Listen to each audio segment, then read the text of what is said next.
Hallelujah, hallelujah. હવે હું ગઈકાલે આવી ગઈ હતી. પછી મેં અહીં બધાનું નિરીક્ષણ કર્યું. હું જોતી હતી કે બધા બહેનો અને ક્વાયરના સભ્યો એટલા આનંદથી બધું કામ કરી રહ્યા હતા, જાણે પેલા લગ્ન પ્રસંગ ના હોય ને એ રીતે. બધાને મળીને પછી મને પણ બહુ આનંદ થયો. તો હું પ્રેયર કન્વીનર તરીકે કે એક આપણે અહીંયા આપણે બધા બેઠેલા ઈસુના વિશ્વાસુ શિષ્ય અને શિષ્ય તરીકે બેઠેલા છીએ.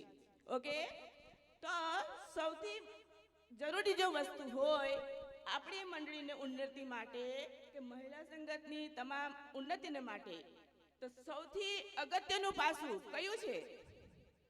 પ્રાર્થના. પ્રાર્થના વગર આપણે કશું પણ કરી શકતા નથી. હવે આપણે જૂના કરારમાં અને નવા કરારમાં આપણે જોઈશું તો જૂના કરારમાં પણ પ્રભુ એ એમના સેવકોની સાથે રૂબરૂ એમને મળીને વાતો કરતા તે તમે બધા જાણો જ છો. અને નવા કરારની અંદર પણ ઘણા બધા આપણા સ્ત્રી પાત્રો છે કે તે પ્રભુ સાથે વાતચીત કરતા હતા અને પ્રભુના મહિમા આપ્યો છે. તો આપણે પણ જો આપણી મંડળીને આગળ લાવી છે તો સૌથી અગત્યનું પાસું છે પ્રાર્થના. તો એના માટે દરેક આપણી પાસે કેવો જીવતો દેવ છે ને જીવતો દેવ, જીવતો અને પવિત્ર દેવ છો બહેનો, એની આગળ આપણે આપણા ઘૂંટણો ટેકવવાના છે. તો આપણું જીવન પહેલા પ્રભુને આપણે સમર્પિત કરીશું તો આપણે જીવતા અને પવિત્ર દેવની સાથે વાર્તાલાપ કરી શકીશું. તે સિવાય શક્ય બનવાનું નથી, કારણ કે એ દેવ તો પવિત્ર અને જીવતો દેવ છે વાલાઓ, એની આગળ આપણે નમવાનું છે. ત્યારે આપણે પહેલા આપણે આત્મ તપાસ કરવાની છે. આપણને જે બધા વળગી રહેલા પાપો છે એ પાપોને પહેલા આપણે દૂર કરવાનું છે. આપણું જીવન પ્રભુને સમર્પિત કરીશું અને ત્યાર પછી આપણે પ્રાર્થનામાં આપણે જઈશું તો પ્રભુ આપણી પ્રાર્થના ચોક્કસ સાંભળે છે વાલાઓ. એટલે હું તમને ભારપૂર્વક કહું છું કે હું બહુ લાંબુ અંતર છે, વ્યક્તિગત મુલાકાત પણ પ્રમુખ બહેનોની થવાની નથી. એટલે હું તમને એક વાત કહીને જાઉં છું કે દરેક મહિલા સંગતના જે પ્રમુખ બહેનો છે એમને હું ખાસ સૂચના આપું છું કે તમે ગમે તે મંડળીની અંદર હોય ત્યાં શરૂઆત વધારે બહેનો ના, 2 વ્યક્તિથી તમે શરૂઆત કરો અને ધીમે ધીમે ધીમે ત્યાં વધારે બહેનો દરેક મંડળીની અંદર જ્યાં જ્યાં મહિલા સંગત ચાલે છે ત્યાં તમે પ્રાર્થનાનું ગ્રુપ બનાવો. ભલે બીજા બહેનો ના આવે, 2 જણ આવે ને તો 2 જણા પણ ઘૂંટણો પર પ્રાર્થના કરો વાલાઓ. બહેનો ઘૂંટણો પર ઈશ્વરની આગળ તમે પ્રાર્થના કરજો, પ્રભુ ચોક્કસ સાંભળે છે. અને જે રીતે પ્રેરિતોના કૃત્યો 2 અધ્યાયને 1 કલમમાં લખવામાં આવ્યું છે કે તેઓ સર્વ એક સ્થળે એકઠા થયા, અને કલમ 4માં દર્શાવ્યું છે કે તેઓ સર્વ પવિત્ર આત્માથી ભરપૂર થયા.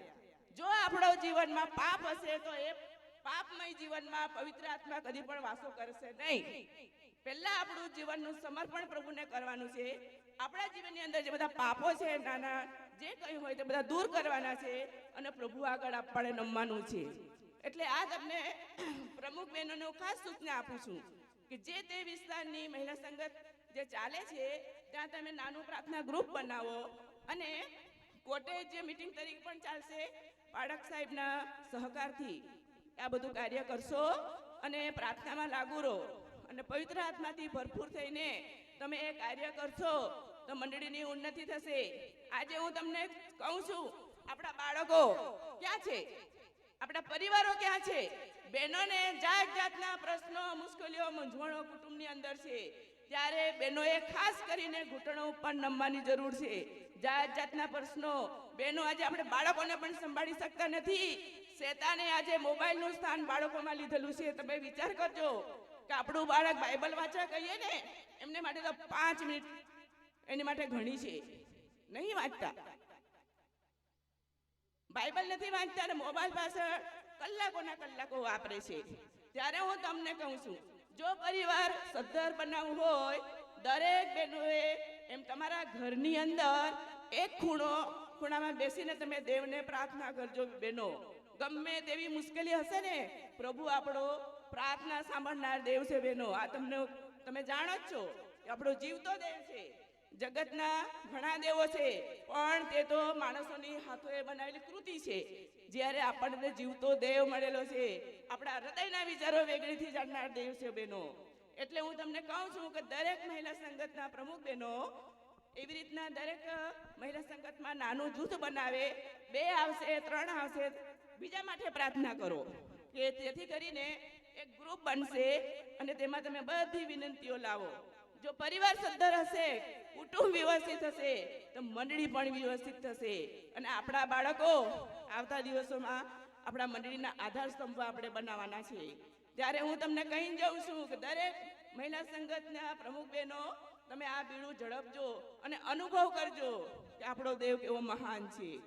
Thank you.